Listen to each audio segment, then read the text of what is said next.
새벽 예배를 하나님께 드리도록 하겠습니다. 다 같이 사도신경으로 신앙 고백을 드립니다.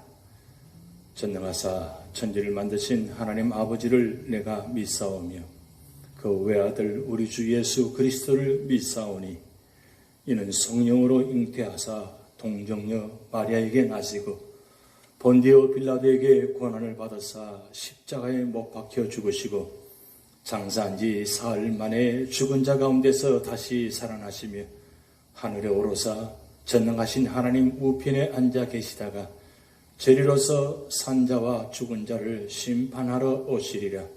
성령을 믿사오며 거룩한 공회와 성도가 서로 교통하는 것과 죄를 사하여 주시는 것과 몸이 다시 사는 것과 영원히 사는 것을 믿사옵나이다. 아멘.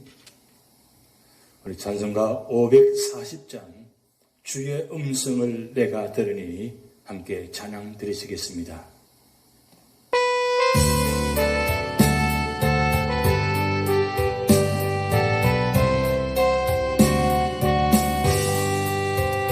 주의 음성을 내가 들으니 사랑한단 말일세. 믿는 마음으로 주께 가오니 나를 영접하소서. 내가 매일 십자가 앞에 더 가까이 가오니 그새 주의 흘린 보배 비로소 나를 정죄하소서. 주의 넓으신 은혜 베푸사 나를 받아주시고 나의 품은 뜻 주의 뜻까지 예배하여 주소서. 내가 매일 십자가 앞에 더 가까이 가오니 그새 주의 흘린 보배 비로소 나를 정죄하소서. 주의 보좌로 나아갈 때에 어찌하니 기쁠까. 주의 얼굴을 항상 배우니 더욱 친근합니다.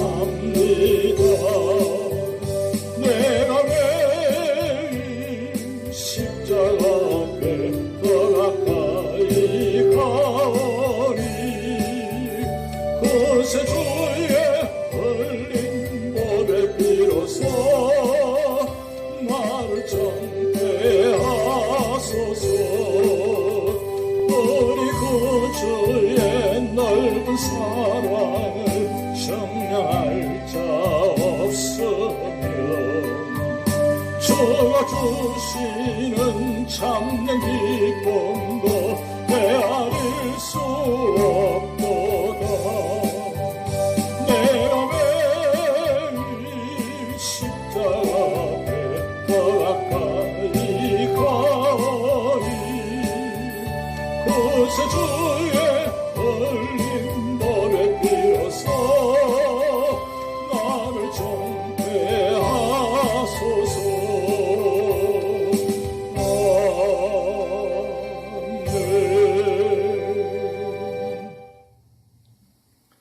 오늘 우리 교회에 주신 하나님 말씀은 창세기 43장 1절에서 34절 말씀입니다. 그 땅에 기근이 심하고 그들이 애굽에서 가져온 곡식을 다 먹음에 그 아버지가 그들에게 이르되 다시 가서 우리를 위하여 양식을 조금 사오라. 유다가 아버지에게 말하여 이르되 그 사람이 우리에게 엄히 경고하여 이르되 너희 아우가 너희와 함께 오지 아니하면 너희가 내 얼굴을 보지 못하리라 하였으니 아버지께서 우리 아우를 우리와 함께 보내시면 우리가 내려가서 아버지를 위하여 양식을 사려니와 아버지께서 만일 그를 보내지 아니하시면 우리는 내려가지 아니하리니 그 사람이 우리에게 말하기를 너희의 아우가 너희와 함께 오지 아니하면 너희가 내 얼굴을 보지 못하리라 하였음이니이다. 이스라엘이 이르되 너희가 어찌하여 너희에게 또 다른 아우가 있다고 그 사람에게 말하여 나를 괴롭게 하였느냐. 그들이 이르되 그 사람이 우리와 우리의 친족에 대하여 자세히 질문하여 이르기를 너희 아버지가 아직 살아계시느냐 너희에게 아우가 있느냐 하기로 그 묻는 말에 따라 그에게 대답한 것이니 그가 너희의 아우를 데리고 내려오라 할 줄을 우리가 어찌 알았으리까. 유다가 그의 아버지 이스라엘에게 이르되 저 아이를 나와 함께 보내시면 우리가 곧 가리니 그러면 우리와 아버지와 우리 어린 아이들이 다 살고 죽지 아니하리이다. 내가 그를 위하여 담보가 되오리니 아버지께서 내 손에서 그를 찾으소서. 내가 만일 그를 아버지께 데려다가 아버지 앞에 두지 아니하면 내가 영원히 죄를 지리이다. 우리가 지체하지 아니하였더라면 벌써 2번 갔다 왔으리이다. 그들의 아버지 이스라엘이 그들에게 이르되 그러할진대 이렇게 하라. 너희는 이 땅의 아름다운 소산을 그릇에 담아 가지고 내려가서 그 사람에게 예물로 드릴지니 곧 유향 조금과 꿀 조금과 향분과 모략과 유향나무 열매와 감복숭아이니라. 너희 손에 갑절의 돈을 가지고 너희 자루 아귀에 돌아 넣어져 있던 그 돈을 다시 가지고 가라. 혹 잘못이 있었을까 두렵도다. 내 아우도 데리고 떠나 다시 그 사람에게로 가라. 전능하신 하나님께서 그 사람 앞에서 너희에게 은혜를 베푸사 그 사람으로 너희 다른 형제와 베냐민을 돌려보내게 하시기를 원하노라. 내가 자식을 잃게 되면 이르리로다. 그 형제들이 예물을 마련하고 갑절의 돈을 자기들의 손에 가지고 베냐민을 데리고 애굽에 내려가서 요셉 앞에 서니라. 요셉은 베냐민이 그들과 함께 있음을 보고 자기의 청지기에게 이르되 이 사람들을 집으로 인도해 드리고 짐승을 잡고 준비하라. 이 사람들이 정오에 나와 함께 놀 것이니라. 청지기가 요셉의 명대로 하여 그 사람들을 요셉의 집으로 인도하니 그 사람들이 요셉의 집으로 인도되매 두려워하여 이르되 전번에 우리 자루에 들어있던 돈의 일로 우리가 끌려드는도다. 이는 우리를 억류하고 달려들어 우리를 잡아 노예로 삼고 우리의 나귀를 빼앗으려 함이로다 하고 그들이 요셉의 집 청지기에 가까이 나아가 그 집 문 앞에서 그에게 말하여 이르되 내 주여 우리가 전번에 내려와서 양식을 사가지고 여원에 이르러 자루를 풀어본즉 각 사람의 돈이 전에 그대로 자루 아귀에 있기로 우리가 도로 가져왔고 양식 살 다른 돈도 우리가 가지고 내려왔나이다. 우리의 돈을 우리 자루에 넣은 자는 누구인지 우리가 알지 못하나이다. 그가 이르되 너희는 안심하라. 두려워하지 말라. 너희의 하나님 너희의 아버지의 하나님이 재물을 너희 자루에 너희에게 주신 것이니라. 너희 돈은 내가 이미 받았느니라 하고 시몬을 그들에게로 이끌어내고 그들을 요셉의 집으로 인도하고 물을 주어 발을 씻게 하며 그들의 나귀에게 먹이를 주더라. 그들이 거기서 음식을 먹겠다 함을 들었으므로 예물을 정돈하고 요셉이 정오에 오기를 기다리더니 요셉이 집으로 오매 그들이 집으로 들어가서 예물을 그에게 드리고 땅에 엎드려 절하니 요셉이 그들의 안부를 물으며 이르되 너희 아버지 너희가 말하던 그 노인이 안녕하시냐 아직도 생존해 계시느냐. 그들이 대답하되 주의 종 우리 아버지가 평안하고 지금까지 생존하이나이다 하고 머리 숙여 절하더라. 요셉이 눈을 들어 자기 어머니의 아들 자기 동생 베냐민을 보고 이르되 너희가 내게 말하던 너희 작은 동생이 이 아이냐. 그가 또 이르되 소자여 하나님이 내게 은혜 베푸시기를 원하노라. 요셉이 아우를 사랑하는 마음이 복받쳐 급히 울 곳을 찾아 안방으로 들어가서 울고 얼굴을 씻고 나와서 그 정을 억제하고 음식을 차리라 하며 그들이 요셉에게 따로 차리고 그 형제들에게 따로 차리고 그와 함께 먹는 애굽 사람에게도 따로 차리니 애굽 사람은 히브리 사람과 같이 먹으면 부정을 입었더라. 그들이 요셉 앞에 앉되 그들의 나이에 따라 앉히게 되니 그들이 서로 이상히 여겼더라. 요셉이 자기 음식을 그들에게 주되 베냐민에게는 다른 사람보다 5배나 주매 그들이 마시며 요셉과 함께 즐거워하였더라. 아멘. 오늘 창세기 43장은 넓게는 하나님께서 구약시대 구속사의 주역으로 선택하신 이스라엘 민족의 유명한 4명의 조상들의 생애를 기록한 창세기 제2부인 제13장에서 50장에 속한 말씀입니다. 그리고 보다 좁게는 선민 이스라엘의 혈통적 조상일 뿐 아니라 구속사 전반에 걸쳐 모든 성도들의 믿음의 아버지로 부름받았던 아브라함과 이스라엘 제2대 조상으로 순종과 온유의 삶을 살았던 이삭 및 이스라엘 12지파의 직접적인 조상인 야곱에 이어 구약 구속사의 주역으로 선택된 언약의 백성이 애굽으로 내려가게 된 직접적 계기를 마련한 요셉을 중심한 야곱 12아들의 역사가 기록된 제37장에서 50장의 일련의 부음 말씀입니다. 그 가운데 제42장에서 46장은 야곱의 11번째 아들인 요셉을 통하여 창세기 15장 13절에서 16절에서 이미 아브라함에게 예언된 언약 가문의 애굽 이주가 실현되는 과정에 대한 기사입니다. 이러한 전체적인 맥락하에서 본장은 제42장에서 46장에 걸친 언약 가문의 애굽 이주 사건의 과정이 기록된 한 연속 부분입니다. 계속되는 대기근으로 인하여 요셉과 형제들의 두 번째 재회가 추진되는 본장의 내용을 보다 세분하여 살펴보면 다음과 같습니다. 첫 번째는 1절에서 15절 말씀을 통해서 베냐민을 보내기로 결단하는 야곱의 장면입니다. 본문은 마침내 야곱이 애굽 총리의 요구를 쫓아 막내 베냐민을 애굽에 보내기로 결단하는 장면입니다. 즉 야곱은 당장 급박한 식량 사정과 그리고 유다를 대표로 하는 아들들의 끈질긴 설득에 굴복하고 마침내 사랑하는 막내 아들 베냐민을 형들과 함께 애굽으로 보내기로 결단을 내린 것입니다. 이때 야곱은 모든 아들들의 무사 귀환을 위해 가나안에 중귀한 6종의 토선물과 아울러 갑절의 돈을 가지고 가도록 했습니다. 한편 여기서 베냐민은 야곱이 가장 사랑했던 아내 라헬의 소생으로 요셉을 잃고 난 후 그의 말년에 위로와 기쁨을 삼았던 귀한 아들이었습니다. 그런데 야곱이 마침내 잃게 되면 잃으리로다 라고 고백한 후 하나님을 의지하는 마음으로 베냐민을 애굽으로 보내기로 작정한 것은 그의 모든 세상적 기쁨과 마지막 남은 가장 귀한 자신의 소유까지도 포기하고 오직 하나님만 의지하기로 작정했음을 뜻하는 것입니다. 하나님은 당신의 계획을 성취하시기 위해 대기근을 풀지 않으셨을 뿐만 아니라 야곱의 인간적인 모든 기쁨과 욕망을 포기하도록 강력하게 섭리하셨던 것입니다.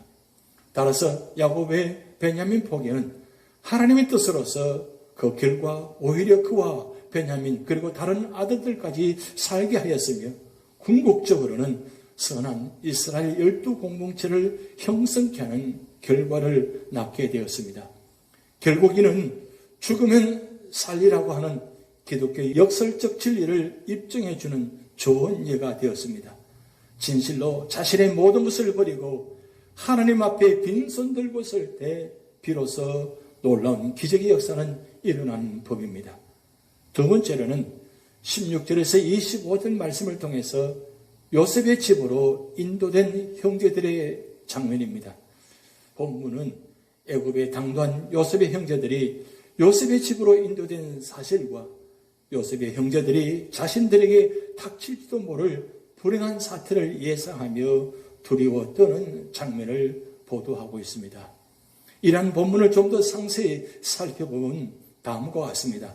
먼저 16절, 17절은 요셉의 형제들이 요셉의 지시를 받은 청지기에 의해 요셉의 집으로 인도되는 장면을, 18절에서 22절은 요셉의 집으로 인도된 요셉의 형제들이 자신들에게 닥칠 수 있는 불행을 예상하며 두려워 떠는 가운데 1차 애국 방문 시 곡식 자료에 나온 돈 뭉치고 관련하여 청지기에게 변명하는 장면을, 그리고 23절에서 25절은 청지기가 요셉의 형제들을 안심시키며 식사를 준비하는 장면을 각각 보도하고 있습니다. 여기서 보다시피 요셉의 형제들은 지난번 시므온이 억류된 혐음이 있는 바, 또다시 어떤 불행이 그들에게 닥칠지 몰라 불안해하며 두려워합니다. 아마도 요셉의 형제들은 지난 첫 번 애굽 방문 때의 돈 사건과 관련하여 애굽의 총리가 관계를 세워 자신들의 소유를 모두 빼앗고 결국 자신들을 노예로 삼을지도 모른다고 생각한 것 같습니다. 그러나 요셉의 형들이 마음속 깊이 두려워한 근본적인 이유는 그들이 지난날 저지른 죄악에 대한 죄책감 때문이었을 것입니다. 즉 요셉의 형제들은 지난날 요셉에게 행한 죄악을 자각하고 지금 그 죄의 대가를 치르고 있다는 생각에 큰 두려움에 사로잡힌 것입니다. 이처럼 죄는 숨김없이 하나님 앞에 회개할 때까지 마음을 찌르는 가시가 되어 계속 인간을 괴롭히고 두렵게 합니다. 따라서 성도는 먼저는 죄를 짓지 않도록 최대의 노력을 다함은 물론 연약하여 범죄할 때는 죄를 깨닫는 즉시 인간의 심장과 폐부까지 감찰하시고 살피시는 하나님께 자신의 죄악을 낱낱이 구함으로 죄사함을 얻어 참 평안을 누릴 수 있어야 하는 것입니다. 세 번째는 26절에서 34절 말씀을 통해서 형제들에 대한 요셉의 환대의 장면입니다. 본문은 장차 이스라엘 12공동체를 형성하게 될 야곱의 12아들이 약 20여 년 만에 한자리에 모여 안부를 묻고 함께 식사를 나누는 장면입니다. 본문을 좀 더 구체적으로 살펴보면 먼저 26절에서 29절은 요셉이 형제들과 부친의 안부를 묻는 장면을, 30절은 요셉이 동생 베냐민을 위하여 감정을 억제치 못하고 안방으로 가서 울고 나오는 장면을, 31절에서 34절은 요셉이 형제들을 나의 차서대로 앉히고 함께 식사하는 장면을 각각 보도하고 있습니다. 그런데 본문에서 보듯이 요셉의 형제들은 자신들을 환대하는 애굽 총리가 바로 자신들이 미디안 상인들에게 팔았던 요셉임을 전혀 눈치채지 못했습니다. 그와 같은 사실을 알고 있는 것은 요셉 혼자일 뿐, 그의 형제들은 단지 애굽 총리의 환대를 이상히 여기며 두려워할 뿐이었습니다. 그런즉 현 시점에서 볼 때 12형제가 한자리에 모였다는 사실은 무의미했습니다. 구속사적으로 볼 때 이것은 예수님께서 죄인을 위해 십자가 고난을 당하셨지만 그의 은혜와 사랑을 깨닫지 못한 인간들에게 갈보리 십자가 고난이 무의미한 것과 같습니다. 실로 인간 스스로는 하나님의 진리를 깨달을 수 없으며 오직 하나님께서 성령의 조명을 통해 우리에게 깨달음을 주실 때만 하나님의 진리를 깨닫고 그 진리를 믿을 수 있는 것입니다. 그런즉 오늘날 우리가 예수 그리스도의 복음을 깨닫고 믿게 되는 것은 하나님의 무한하신 은혜와 축복의 결과라 아니할 수 없습니다. 그러므로 성도들은 주의 인자심을 찬양해야 되는 것입니다. 한편 본문에서 우리는 요셉의 첫 번째 꿈이 또다시 성취되는 사실을 볼 수 있습니다.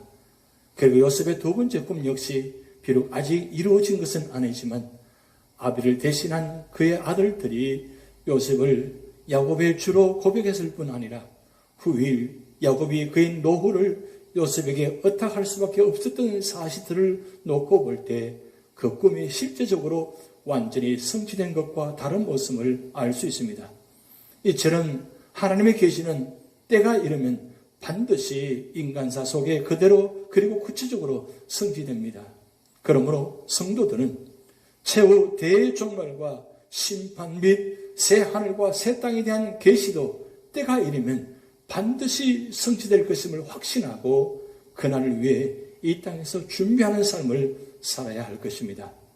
오늘 창세기 43장의 교훈을 통해서 우리는 교훈을 살펴보면 첫 번째는 우리는 기근 중에도 하나님만 의지해야 한다는 사실입니다. 가나안 땅의 기근이 극심했으나 애굽에는 양식이 있었습니다.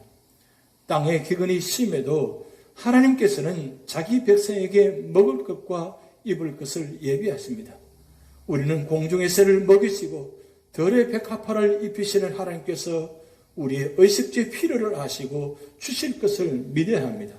그러므로 우리는 땅의 것을 염려하지 말고 오직 섭리자 하나님만 의지하고 그의 뜻대로 그의 계명대로 의롭고 선하게만 살아야 할 것입니다. 두 번째로는 우리는 야곱처럼 땅의 것을 다 포기하고 하나님만 의지해야 할 것입니다.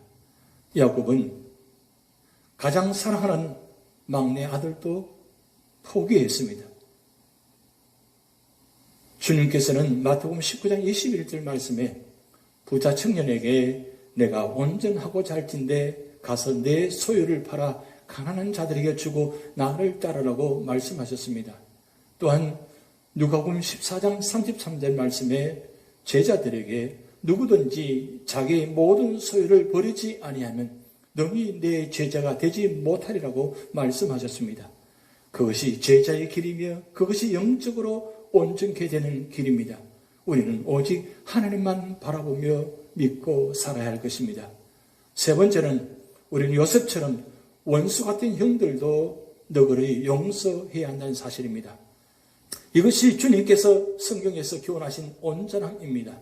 주님께서는 마태복음 5장 44절 말씀에 너희 원수를 사랑하며 너희를 비판하는 자를 위하여 기도하라고 말씀하셨습니다. 사도 바울도 에베소서 4장 32절 말씀에 서로 인자하게 하며 불쌍히 여기며 서로 용서하기를 하나님이 그리스도 안에서 너희를 용서하신 것 같이 하라고 말씀하셨습니다. 우리는 형제를 사랑하고 서로 용서하고 원수까지도 사랑할 수 있어야 하는 것입니다. 기도하시겠습니다. 하나님 아버지, 요셉과 그 형제들이 다 함께 만나서 서로 사랑하며 용서하며 회복된 모습을 보았습니다.